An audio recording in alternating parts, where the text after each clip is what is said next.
Bonjour, Monsieur le Président de l'État de Savoie. Bonjour madame. Quelques questions aujourd'hui sur des sujets d'actualité et d'autres. J'aimerais revenir en tout cas sur peut-être la position de l'État de Savoie par rapport à l'Europe, puisque vous avez fait votre déclaration d'indépendance le 27 octobre 2023 pour se décoloniser donc de la République française. De ce fait, quelle est votre posture et votre regard en tout cas sur cette Europe depuis qu'elle essaye d'émerger et de donner une cohérence. En tout cas, aujourd'hui, ça ressemble plutôt à un esprit de mondialisation. Et donc, voilà, quel est votre regard aujourd'hui en tant que chef d'État de Savoie? On parle de mondialisation, oui, parce qu'effectivement, l'Europe, le projet de l'Europe depuis sa création, là d'ailleurs nous sommes en train de préparer une vidéo aussi sur notre chaîne Radio-TV Savoie, le problème de l'Europe, c'est justement d'amener une pensée unique qu'on peut caractériser par le terme de mondialisation dès le départ. Et c'est un projet qui est loin d'être positif, dans la mesure où c'est pas un projet pour le peuple, c'est un projet pour l'asservissement du peuple. On le voit bien de toute façon maintenant, l'asservissement du peuple, des sociétés, etc. Donc l'Europe n'est pas du tout telle qu'on l'envisage maintenant, mais quand on parle de l'Europe, on parle de l'Union européenne. Quand on voit que dans la déclaration d'indépendance du 27 octobre, nous avons parlé de nous séparer de l'Europe, il s'agit là de nous séparer de l'Union européenne. Nous n'avons rien à voir avec la dictature bruxelloise, parce qu'on peut réellement parler de dictature. Je pense qu'aujourd'hui, maintenant, ça semble évident. Ensuite, nous sommes par contre pour une Europe des nations. Si nous nous détachons de la structure de l'Union européenne, nous sommes entièrement évidemment pour une Europe des nations où chaque nation garde son indépendance et son autonomie. Donc là, la Savoie, évidemment, est intégralement partie géographiquement de l'Europe, tout comme d'ailleurs la Russie. Et donc à ce niveau-là, nous reconnaissons l'Europe des nations et la spécificité de chacune des nations.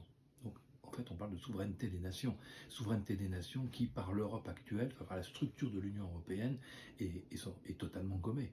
Il n'y a plus de souveraineté des nations, il n'y a plus de souveraineté du tout, ni de l'individu, ni quoi que ce soit. Donc, on gomme toutes les souverainetés. Nous travaillons à l'inverse pour la souveraineté et le retour de la souveraineté totale. Donc il y a une opposition très très nette face à l'Union européenne pour retrouver une souveraineté des nations Donc, européennes.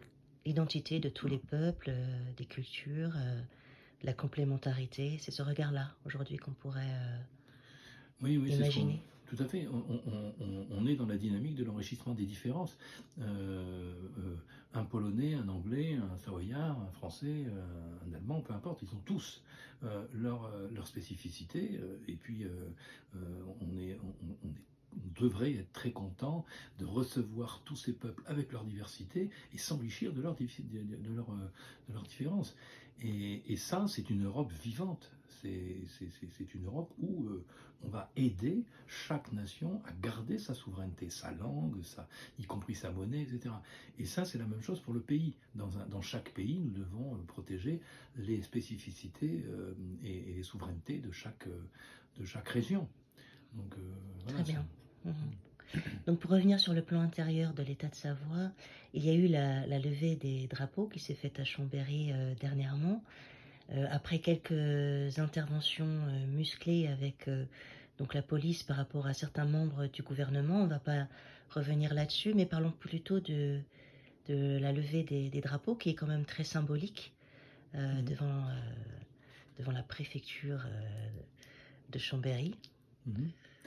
Oui, en fait, bon, effectivement, on a vécu quelques passages assez mouvementés, hein, entre, comme on a pu déjà le dire, et comme c'est précisé d'ailleurs sur notre site, je vous invite à aller voir les actions effectivement un peu musclées sur lesquelles on a dû faire face, hein, que ce soit le ministre des Finances, que ce soit 4 ministres et moi-même le 10 avril, et puis aussi, on pourra aussi parler plus tard, on reviendra sur le cas de notre ministre de la Santé, Alain Scoï, donc qui subit des actions aussi absolument inadmissibles pour lesquelles avec lesquelles nous sommes totalement solidaires et nous allons ensemble médiatiser cette affaire. Donc en fait, ben voilà, la levée des drapeaux, alors c'est quelque chose de très symbolique, d'éminemment symbolique, et d'autant plus symbolique que nous l'avons levé devant non pas non plus la préfecture de Savoie, mais en fait le siège de notre gouvernement. Parce que actuellement, bon, depuis 1947 déjà, hein, ça, comme vous avez pu le voir au niveau historique, raison pour laquelle nous revendiquons la France pour qu'elle applique le droit, eh bien, depuis le 27 octobre 2023, eh bien, la déclaration d'indépendance rend les occupants de l'actuelle, ce qu'ils appellent l'actuelle préfecture de Savoie, totalement illégale et illégitime. En fait, c'est le siège de notre gouvernement, c'est-à-dire que c'est dans le château des Ducs de Savoie que nous devrions peut-être même faire cette interview actuellement. Et je compte bien ce que nous le fassions le plus rapidement possible. Donc en fait, la levée des drapeaux est un acte symbolique devant ce qui est notre siège de gouvernement pour bien montrer que nous sommes présents, nous sommes là, nous ne pouvons prendre, parce que nos actions sont pacifiques, et donc nous ne reprendrons notre siège de gouvernement, Château des Ducs de Savoie, que par le droit et non pas par la force. Eux l'ont pris par la force, nous reprendrons par le droit. Donc, alors cette levée de drapeau a été très suivie et nous avons eu la chance d'être aussi assez relayés et de pousser en fait cette impulsion à se tourner, à se regrouper autour d'un drapeau de pays qui est quelque chose de tout à fait unificateur dans le cadre de la reprise en main de notre pays. Très bien. Donc, j'ai entendu dire qu'il y avait aussi une proposition d'accueillir une conférence internationale sur le territoire de Savoie. Est-ce que vous pouvez nous en dire un peu plus? Oui, oui. En fait, force est de constater que depuis 2024, il y a eu un accroissement des conflits. Ceci depuis 2012. Jusqu'en 2012, il semblait y avoir un ralentissement des conflits planétaires. Et depuis 2012, il y a eu un accroissement de ces conflits. Et on entre en 2024 maintenant, on est déjà presque au milieu de l'année, au mois de mai. Et en fait, il se trouve que on doit se poser la question, pourquoi est-ce qu'on voit cet accroissement de haine, de bombardement, de génocide? Parce qu'effectivement, maintenant, il y a une dizaine de lieux de conflit dans le monde. On parle du Yémen, on parle d'Hawaï, on parle de la Syrie, de la Libye, etc., du Sahel, et évidemment de l'Ukraine, et dernièrement de la bande de Gaza. Et là, on atteint le paroxysme. Parce que, en fait, en toute impunité, des gens se permettent, sous prétexte qu'il y a eu, chose que nous ne soutenons évidemment pas, mais quand on regarde comment ça s'est passé avec le Hamas, on peut s'interroger pourquoi le parti de l'État sioniste dit Likoud a soutenu et financé le Hamas. Pourquoi ils ont mis 5 heures avant d'intervenir, alors que bon, il n'y a pas plus impossible à traverser que la frontière israélienne. Donc beaucoup de questions se posent, beaucoup de questions qui ont mené quand même à la condamnation, là maintenant, à la Cour pénale internationale d'Israël et du gouvernement israélien, en tout cas par le peuple qui subit aussi, le peuple juif qui subit le joug sioniste, et pas simplement en Israël, mais partout dans le monde. Là, on parle bien de sionisme, on ne parle pas du peuple israélien ou du peuple juif, plus généralement, qui subit ceci aussi, comme nous. Et en fait, là, on a une condamnation très très claire de ce gouvernement sioniste israélien par la Cour internationale de justice. Et par plein de pays, et de plus en plus de pays, parce que c'est insoutenable.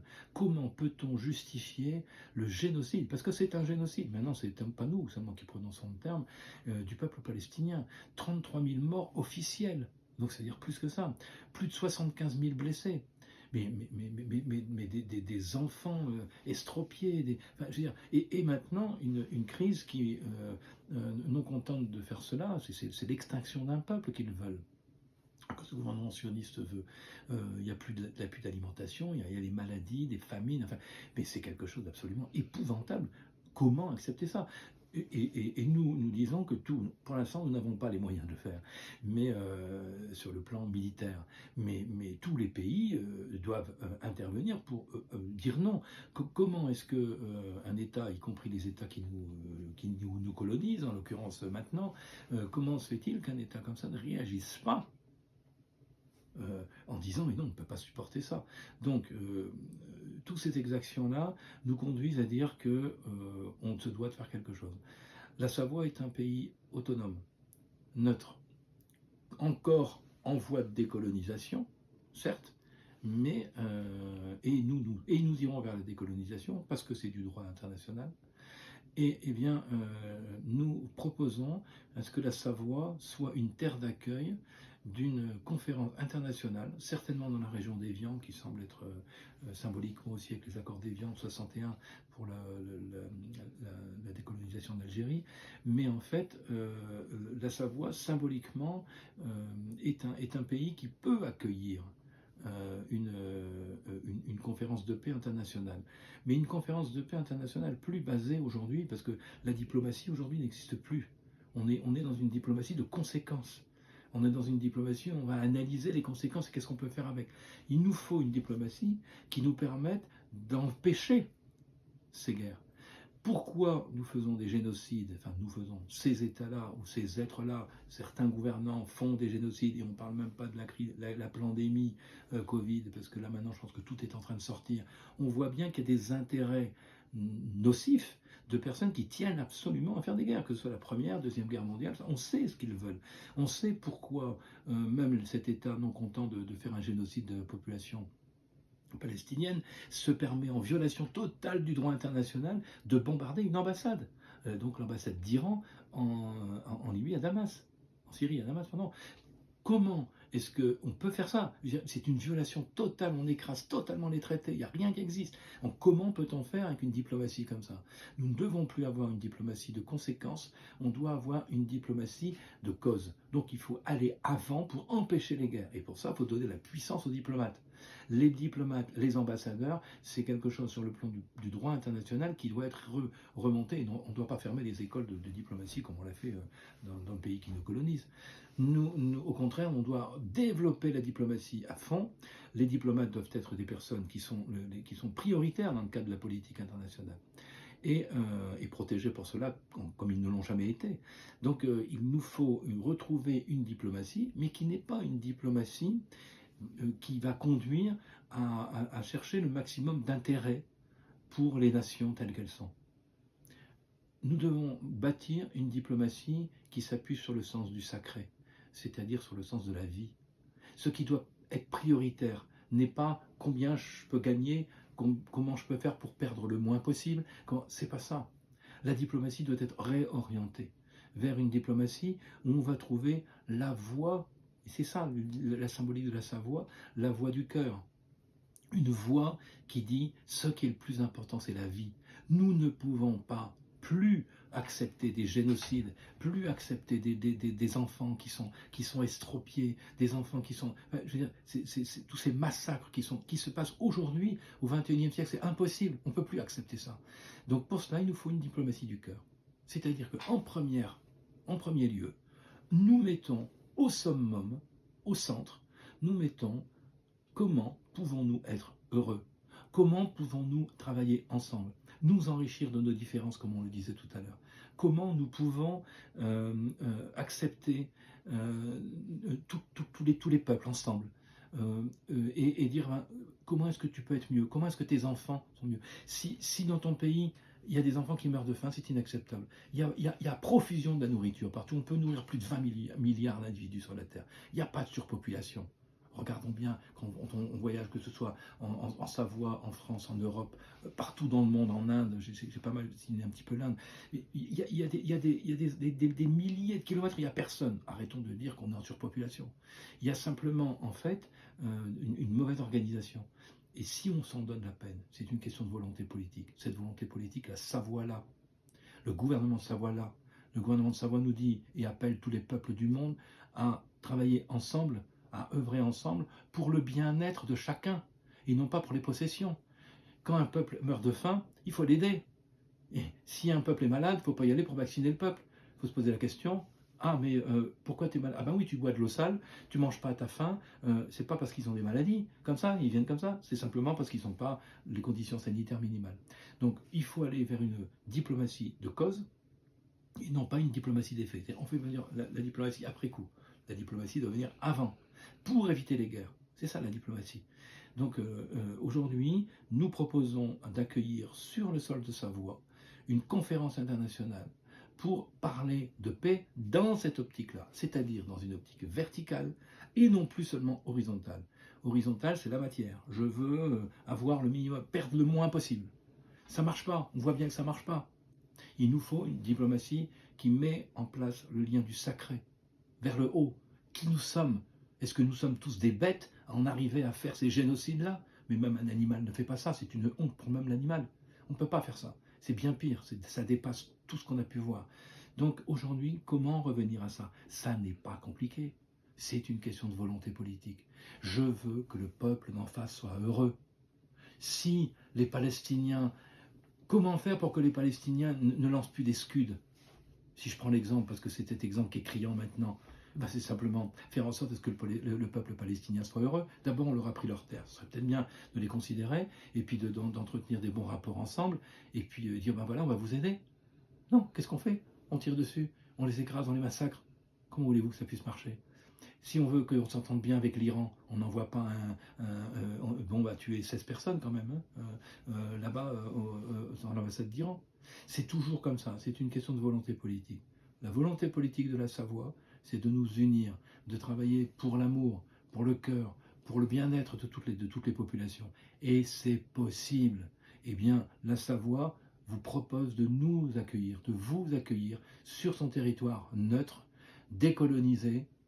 La France doit partir, elle doit mettre un genou à terre, et le jour où la France mettra un genou à terre en disant « Ok, j'ai fait une connerie, mais voilà, n'oublions jamais que le chevalier, c'est un genou à terre », elle redeviendra chevalier, elle remontera l'exemple au monde, et ça, ce sera tout pour elle, très positif. Donc aujourd'hui, la Savoie est libre, colonisée certes encore, mais elle est libre, et nous devons absolument réunir tous les peuples. Et la France, tout comme la Savoie, nous pouvons le faire. C'est une question de volonté, et on peut le faire main dans la main, tous ensemble, sans arrêter à vouloir se faire du mal et à s'écraser mutuellement. Donc, ben voilà ce que nous demandons déjà, nous proposons au monde entier. Venez en Savoie, dans la région d'Évian, on a tout ce qu'il faut pour faire donc sur le sol de Savoie, donc tout ce qu'il faut pour faire un colloque international sur la paix dans le monde, une paix qui est basée sur le cœur, sur l'amour et sur le bien-être de tous les peuples. Donc voilà le message que le gouvernement de Savoie souhaite vous lancer. Je vous remercie, Monsieur le Président. Souhaitons que cette Savoie montre la voie et soit l'exemple, le meilleur exemple possible, qui rend possible aujourd'hui que vraiment les choses changent, évoluent, d'un côté, comme vous dites, du respect du vivant. Voilà, souhaitons-le. Je vous remercie pour aujourd'hui. Merci, ben, nous pouvons le faire et on va y arriver. À bientôt et merci pour votre entretien.